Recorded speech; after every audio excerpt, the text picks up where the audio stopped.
I stopped believing in Santa Claus when I was 6. Mother took me to see him in a department store, and he asked for my autograph. Shirley Temple. Welcome to the history of the 20th century.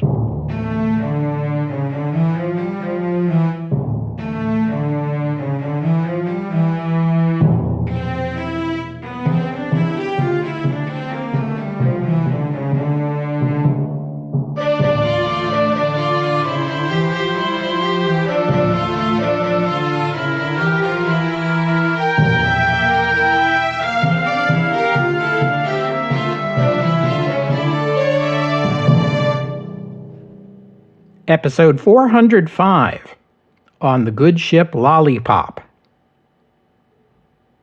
This is the 4th episode in our series on the Hollywood film industry in the 30s and 40s. I've been working through the 5 major studios, from smallest to largest, and today it's time to talk about number 3, which is 20th Century-Fox. I already told you the story of how 20th Century-Fox came to be. The production company 20th Century Pictures was formed in 1933 by Darrell F. Zanuck, who left Warner Brothers after a salary dispute with Jack Warner, and Joseph Schenck, former president of United Artists. From 1933 to 1935, 20th Century Pictures did quite well for itself. It released 24 films, almost all of them commercial successes. The list includes the musical Moulin Rouge and the biographical film The Mighty Barnum, about circus impresario P.T. Barnum. It also includes literary adaptations, Les Miserables from the novel by Victor Hugo and Call of the Wild from the novel by Jack London. It also includes The House of Rothschild, loosely based on the famous European banking family. This is the film that was remade into an anti-Semitic propaganda film in Nazi Germany. 20th Century was a production company, but it was not a studio. The difference is that a production company doesn't own its own sound stages and filmmaking equipment and doesn't do distribution to theaters. It raises money, hires people, and rents filmmaking facilities where the picture is shot and edited, then contracts with a distributor to distribute the film to theaters. In the case of 20th Century, they relied on United Artists to distribute their films for the first 2 years. In 1935, though, Zanuck and Schenck became dissatisfied with United Artists and began shopping around for a new distributor. They came upon Fox Studios, founded in 1915 by William Fox. Fox lost control of his namesake company in a buyout in 1930 during the Great Depression. The studio never recovered from its financial woes and was still in a shaky position in 1935 when Zanuck and Schenck came along. Instead of negotiating a distribution agreement, they opted to negotiate a merger, and 20th Century Fox, with a hyphen between Century and Fox, was born. 20th Century Fox quickly became a major studio. Every one of these major studios had a head of production who ruled over the studio the way medieval nobles ruled over their fiefs. At this studio, it was Darrell F. Zanuck who ran things. Zanuck quickly signed a number of up-and-coming actors who would soon reach stardom. Tyrone Power, Henry Fonda, the Italian-American radio star Don Amici, Betty Grable, Gene Tierney, the Portuguese-Brazilian singer Carmen Miranda, and the Norwegian figure skating legend Sonja Henie, whom we've met before. Despite the enormous power these studio moguls wielded, there could be, and were, artists who thrived under them, sometimes even in spite of them. One such example from 20th Century Fox was film director John Ford, one of the greatest directors of his time. You've probably noticed his name. It's already come up several times in the podcast, so let's get better acquainted.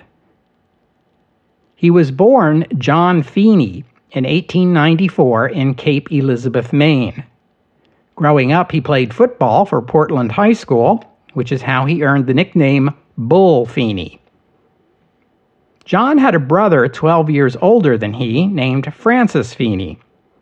Big brother Francis worked in vaudeville for a time, then went to Hollywood in the early days of silent film, changing his name to Francis Ford. The name was inspired by car maker Henry Ford.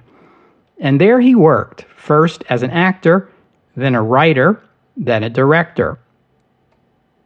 In 1914, John followed his brother to Hollywood and also adopted the surname Ford. John began his screen career acting in films directed by his big brother. In 1914, Francis Ford directed a screen adaptation of Arthur Conan Doyle's Sherlock Holmes story, A Study in Scarlet, in which he cast himself as Sherlock Holmes and his younger brother as John Watson. That same year, John Ford also appeared in an uncredited role as a Klansman in D.W. Griffith's Birth of a Nation. Over time, John acted for his brother, did stunts for his brother, and assisted him in writing and directing. Despite the support and mentoring Francis gave his younger sibling, by all accounts they had a tempestuous relationship. By 1918, at the end of the last war, it was becoming clear that John was the more talented director, and Francis receded into the background, returning to acting for the rest of his career. In those early days, the Ford brothers worked at Universal Studios. Most silent films produced in those days have not survived, and this is true of John Ford's work as well. Out of the estimated 62 films he directed in 11 years during the silent era, only 10 of them survive. No one can even say for sure which film was John Ford's directing debut. In 1920, Ford changed studios from Universal to Fox. His most notable film of the silent era is 1924's The Iron Horse, an historical epic about the construction of the first transcontinental railroad in the United States. It was a large and expensive production, filmed on location in the Sierra Nevadas, and there were many delays. Ford received a number of telegrams from Fox executives demanding that he hurry up and finish already. Ford devised a little ritual. Every time he got one of these telegrams, he'd hold it up and invite a stuntman to shoot it. The Iron Horse was expensive to make, but it turned a hefty profit. It became one of the highest-grossing films of the day. It gave Ford a reputation as a director of westerns, although he had already proven to be more versatile than that. Anyway, although westerns were popular in the silent era, they went out of fashion when talking pictures were introduced. Not that this was a problem for John Ford. When movies moved to sound, Ford moved with them and remained a prolific director. From 1929 until the war, he made no fewer than 2 films in any given year. In 1930, he directed a comedy called Up the River, which is notable because it was the first screen appearance of both Spencer Tracy and Humphrey Bogart. Ford urged his studio to sign both of them to long-term contracts. They didn't take his advice, and no doubt came to regret it. His first big film of the sound era was 1931's Aerosmith, based on a novel by Sinclair Lewis. The film was a hit and was nominated for 4 Academy Awards, including Best Picture. Ford had by this time established himself as a filmmaker capable of pleasing both the crowds and the critics. His yearly earnings were in the 6 figures during the Great Depression, and back then, that was a lot of money. He mostly worked for Fox, or 20th Century, and then after the merger for 20th Century-Fox, though his 1935 film The Informer was released through RKO. The Informer was an adaptation of a 1925 novel with the same title by Irish author Liam O'Flaherty. The film is set in Dublin in 1922 during the Irish War of Independence. The protagonist is a member of a revolutionary organization, which is clearly the IRA, although the film never calls it that. He informs on one of his friends for the sake of a 20-pound reward. The film chronicles his guilt and the growing suspicion of his revolutionary comrades. Francis Ford has a supporting role in the film.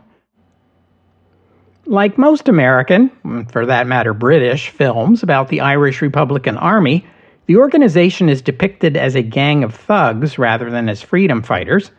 This was to satisfy the Hays office in the United States and to get the film past the British Board of Film Censors in the UK. The film was a commercial success and hailed by critics as one of the greatest films yet made, though it became more obscure over time. It was nominated for 6 Academy Awards and won 4, including Best Director for John Ford, and this cemented his reputation as one of the top directors in Hollywood. Have you noticed the pattern here? Each major studio had a reputation for making a particular type of film. For 20th Century-Fox, and for that matter for John Ford, their signature film was a serious adult drama, often adapted from a noted novel or play. Films like Aerosmith or The Informer.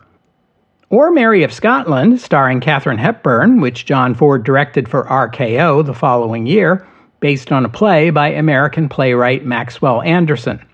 I already told you about this film when we talked about RKO and Katharine Hepburn. But Ford, in addition to being one of the most celebrated directors in Hollywood, was still also one of the most versatile. The following year, 1937, he directed Wee Willie Winkie, starring the 9-year-old Hollywood phenomenon Shirley Temple. Ford was known for his dislike of directing child actors, but was intrigued by this project because it was a serious adventure drama, lacking the song and dance routines typical of Shirley Temple films, and as they worked together, Temple won him over with her acting skill and her professional demeanor. Temple herself later named Wee Willie Winkie as her favorite of her own films, in part because, earning the respect of John Ford, she took to mean she had established herself as a real actor.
I should say a few words about child star Shirley Temple, since she was the #1 box office attraction of the mid-30s. Shirley Jane Temple was born April 23, 1928 in Santa Monica, California. She was the youngest child of George and Gertrude Temple. She had 2 older brothers, John and George Jr. Her mother enrolled her in classes for singing, dancing, and acting at a young age. Her mother also came up with the idea of styling Shirley's blonde hair into ringlets, which would become her signature look. In 1931, at the tender age of 3, Shirley Temple was discovered at her dance studio by Charles Lamont, casting director for Educational Pictures. This was a small studio that made, short educational pictures, but also comedy shorts. In the early 30s, it even dabbled in animation, distributing Paul Terry's Terrytoons. Educational Pictures hired Shirley Temple for $10 per day to appear in a series of comedy shorts called Baby Burlesques. These shorts presented parodies of feature films of the era with a cast who were all young children. Shirley's first short was titled Runt Page, a parody of the 1931 film The Front Page, directed by Lewis Milestone and released through United Artists, which I've mentioned before in episode 274. Shirley Temple did not even receive on-screen credit for her role in that film short, but she did in the other 7 baby burlesques that Educational Pictures released from 1931 to 1933, including Glad Rags to Riches, in which she parodied the performance of Mae West in 1933's She Done Him Wrong. Shirley's charm and talent stood out in these roles, and soon Educational was loaning her out to the major studios for bit parts in feature films. She caught the eye of someone at Fox Pictures and was signed to a contract. Fox distributed films for Educational and hired a number of their actors for its own feature films. Her lead performances in 2 1934 films made her a star. The first was Little Miss Marker, a comedy drama in which her character's father offers her up as a marker, that is, collateral on a bet with some gangsters. When he loses the bet, he kills himself, leaving the gangsters stuck with the little girl, for whom they gradually develop affection. The other was Bright Eyes. This is the movie in which she sang On the Good Ship Lollipop, which became her signature song. Her performances in these 2 films earned her a Special Academy Award, the first ever given to a child, in 1935. She was presented with a special miniature version of the Oscar statuette, just half as tall as the one they gave out to grown-ups. Wee Willie Winkie, the film she made with John Ford, was different from the standard Shirley Temple vehicle in that there were no song and dance numbers. It was an adventure drama set in 19th century India, in which a young girl, played by Temple, and her widowed mother come to live with her grandfather, a British officer in the Indian Army stationed at a frontier outpost. She charms both the British soldiers and the Indian rebels opposing them, and inspires her grandfather and the leader of the Indian rebel force opposing him to negotiate peace. There was a certain formula to a Shirley Temple picture. Her character typically served as an empathetic mediator, mending rifts between family members or lovers, or in this case, even opposing sides in a war. She usually has lost one or both of her parents, but remains upbeat and ready to embrace the adults she meets as surrogate family members. All adults are charmed by her. The most decent among them are moved to show empathy and affection to her in return and embrace her as their surrogate child. Shirley Temple counted among her co-stars some of the best-known film actors of the time, but she later said her favorite was Luther Robinson, the famed African-American actor, singer, and tap dancer, better known by his nickname, Mr. Bojangles.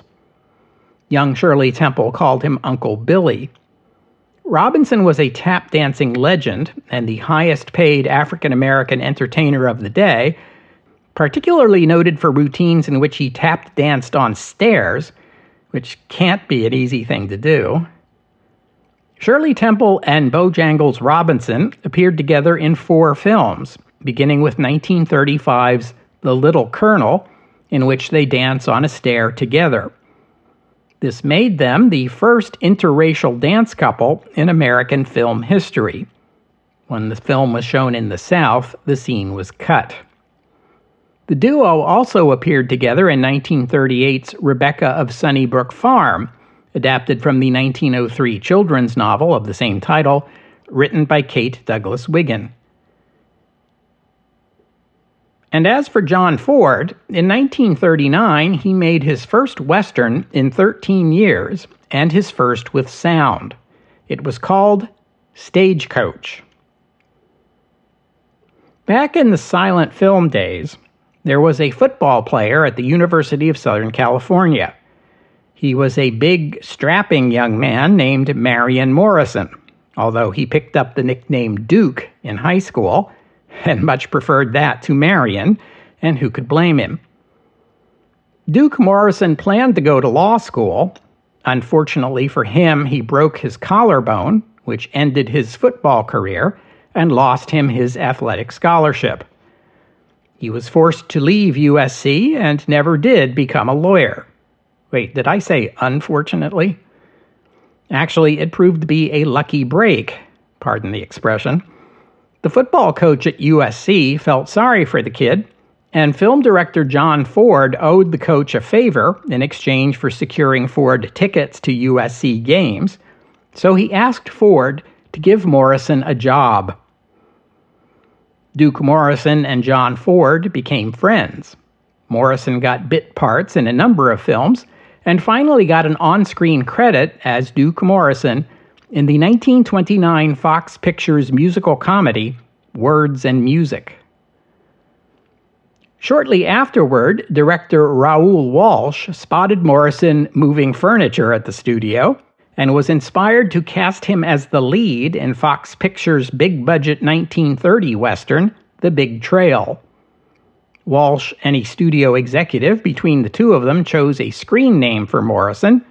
Morrison himself had no input into the decision. The name they came up with was John Wayne. The Big Trail was the first big-budget Western of the sound era, filmed on location with gorgeous scenery, and it should have been John Wayne's breakout performance. Instead, the film was a major flop, losing Fox Pictures more than $1 million and seriously contributing to its financial woes. The failure of the film had more to do with the Great Depression than with any faults in the film itself, which in our time is pretty well regarded. The lesson the studios took from the failure of The Big Trail, however, was that the public's taste for Westerns had passed.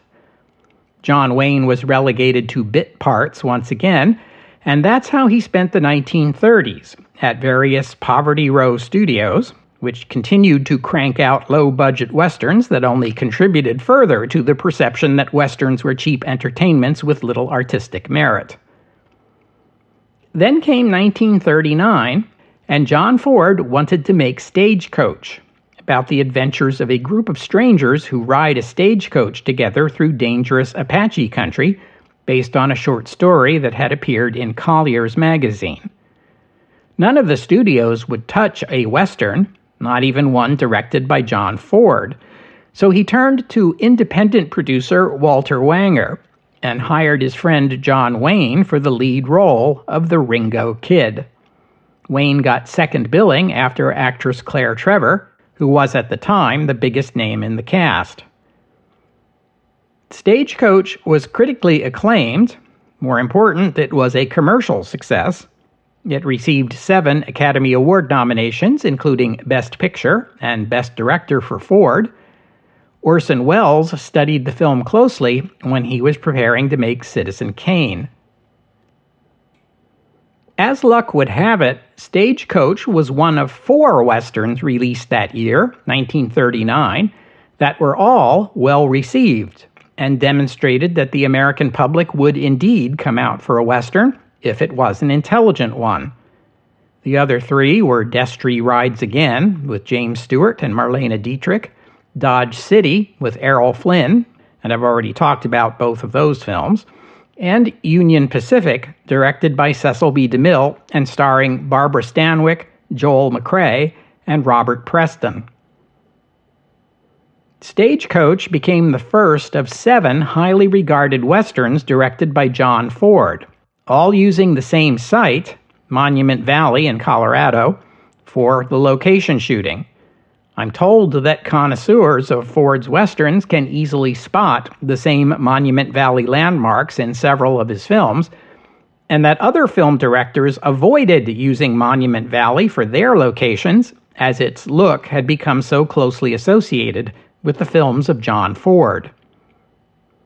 Stagecoach finally made John Wayne a star, 9 years after the disappointment of The Big Trail, and Wayne would credit his friend John Ford both with launching his film career and with helping him to develop his stoic style of acting. For a few years after Stagecoach, John Ford was the hottest director in Hollywood. Ford made friends with his actors, and when he found an actor he liked, he would cast that actor in multiple films.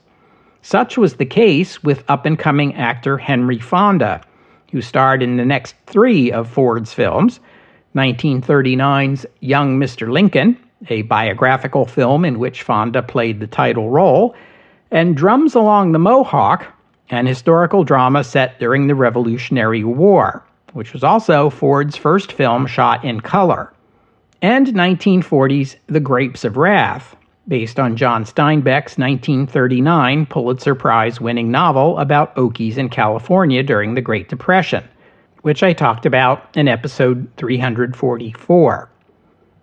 The Grapes of Wrath was a touchy project.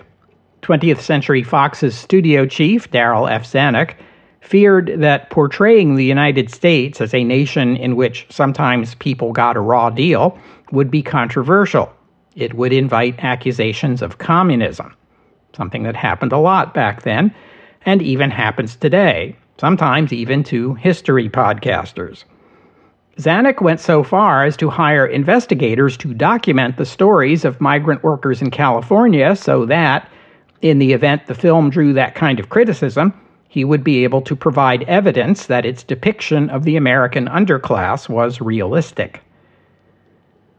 When the film was released in January 1940, it was instantly hailed as a masterpiece of filmmaking, and is another Ford film that often appears on lists of the greatest American films. It was nominated for 6 Academy Awards and won 2, including John Ford's second award for Best Director. The Grapes of Wrath became one of the few American films the Soviet government permitted to be shown in the USSR in 1948. The Soviet government figured that the movie demonstrated how in America capitalism bred poverty. But the Soviet public was more impressed that the movie demonstrated how in America even the most destitute drove cars. Ford's next film was The Long Voyage Home, also released in 1940 and adapted from 4 short plays by American playwright Eugene O'Neill. It starred John Wayne. The public reaction to this film was tepid, although the critics liked it. It got 6 Academy Award nominations, but no awards. Ford made 2 more films in 1941. The first, Tobacco Road, was based on the novel by American author Erskine Caldwell, and it got the opposite reception. It was successful at the box office, but critics were lukewarm on it. The other was How Green Was My Valley, starring Walter Pidgeon and Maureen O'Hara, a film I've also mentioned before. The studio originally intended to shoot that film on location in Wales, but the Battle of Britain put the kibosh on that idea. How Green Was My Valley was another big hit for Ford. It was nominated for 10 Academy Awards and won 5, including Best Picture, and John Ford's 3rd Oscar for Best Director. Back in episode 379, I expressed puzzlement that this film took home Best Picture over Citizen Kane and The Maltese Falcon, both of which were also nominees that year. I don't mean to suggest that there was anything wrong with How Green Was My Valley. My mother really liked it. Just that the competition that year was pretty stiff. The year 1941 was a banner year for American film. The year 1941 also marked the temporary end of John Ford's Hollywood career. When America entered the war, Ford, like many big names in Hollywood, joined the military and made films in support of the war effort. Ford became a commander in the U.S. Navy Reserve and headed the photographic unit for the Office of Strategic Services, America's military intelligence organization. He also made training films for the military. In 1942, the Navy sent him to Midway Island to make a documentary. He believed the project was meant as an account of life on an isolated military base, until he was told that the Japanese were about to make an attempt to take the island. Ford shot footage of the Battle of Midway himself using a handheld 16mm camera and was wounded in the process. The resulting short film, The Battle of Midway, won the very first Academy Award for Best Documentary. The following year, Ford made a short documentary about the Pearl Harbor attack, which also won an Academy Award. Ford would go on to make more notable films after the war, but for now, we will leave his story here. That's all I have to say about John Ford and about 20th Century-Fox for today, but we still have a few minutes, which offers me an opportunity to discuss one more notable filmmaker of this time. Alfred Joseph Hitchcock was born on August 13, 1899, in the flat above his parents' greengrocer shop in Leytonstone, which is today part of London, but wasn't back then. Alfred's father died when he was 14, shortly after the last war began, and he took a job at the Henley Telegraph Company. During the war, he served in the Royal Engineers, but never saw combat. After the war, in 1919, he returned to Henley Telegraph. By this time, he had developed an interest in writing and drawing. He helped found the company's internal publication, the Henley Telegraph, and contributed short stories. He took an interest in cinema. He liked German Expressionism. He also liked the work of Charlie Chaplin, Buster Keaton, and D.W. Griffith. When he learned that Paramount Pictures was starting a British subsidiary based in London, he submitted sample title cards and got a job as a title card designer at what is now Islington Studios. Working for Paramount, Hitchcock learned about screenwriting and film production.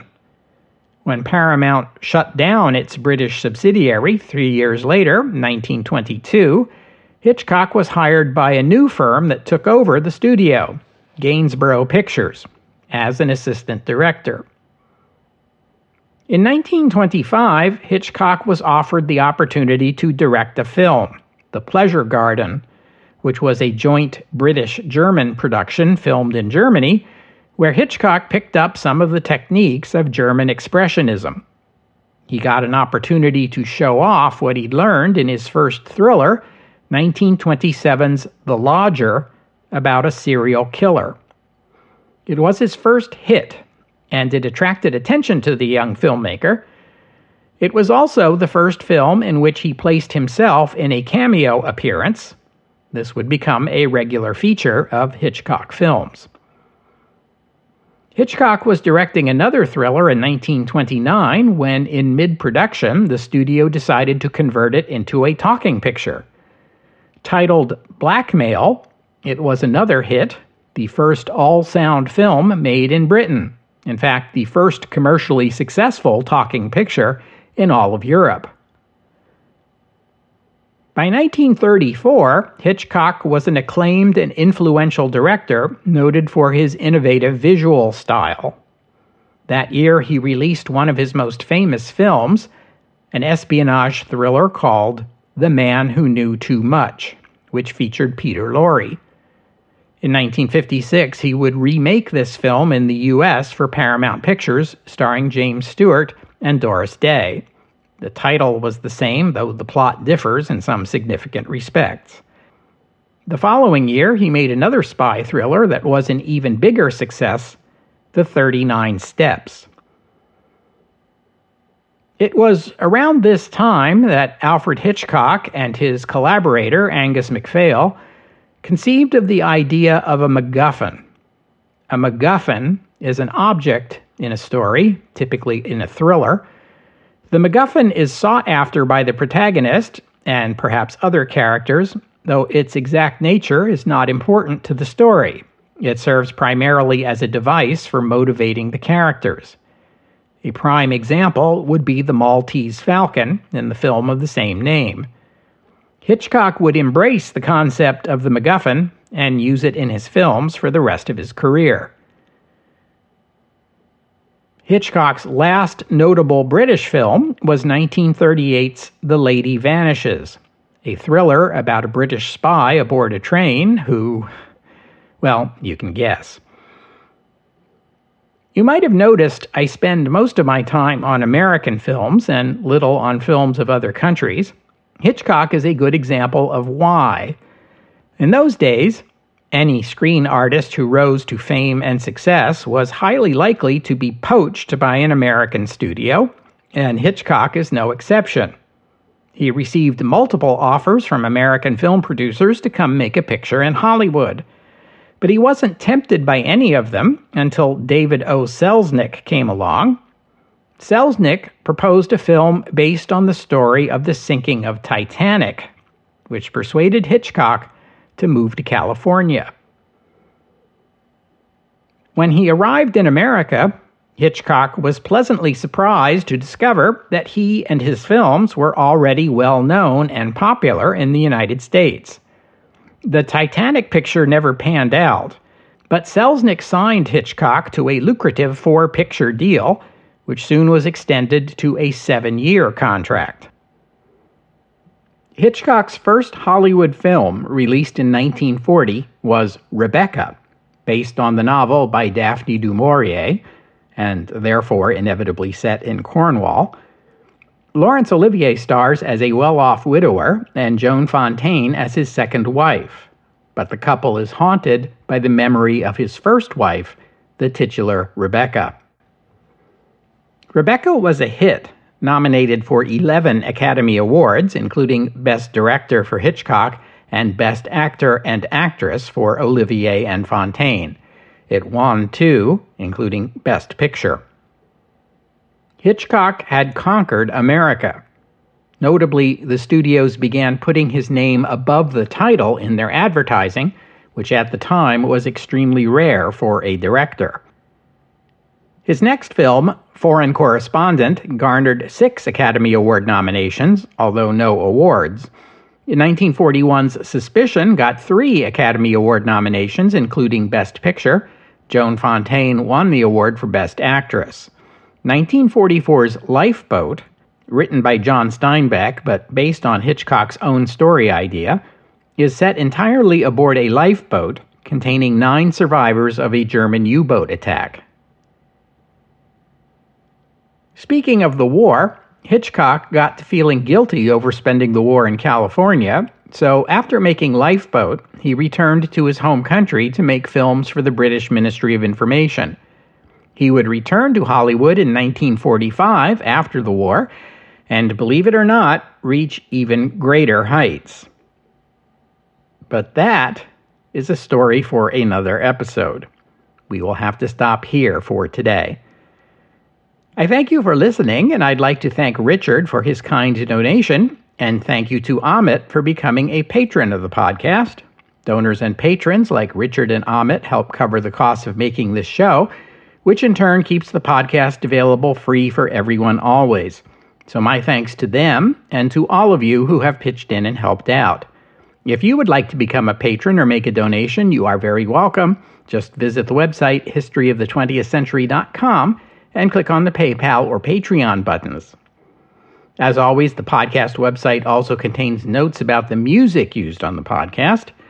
This is sometimes my own work and sometimes licensed, but most of the time, the music you hear here is free and downloadable. If you hear a piece of music on the podcast and you would like to know more about it, including the composer, the performers, and a link to where you could download it, that would be the place to go. And while you're there, you can leave a comment and let me know what you thought about today's show. In July, I plan to be at both ReaderCon in Boston and then Confluence in Pittsburgh, so if any of you happen to be attending either of those conventions, do look me up and say hi.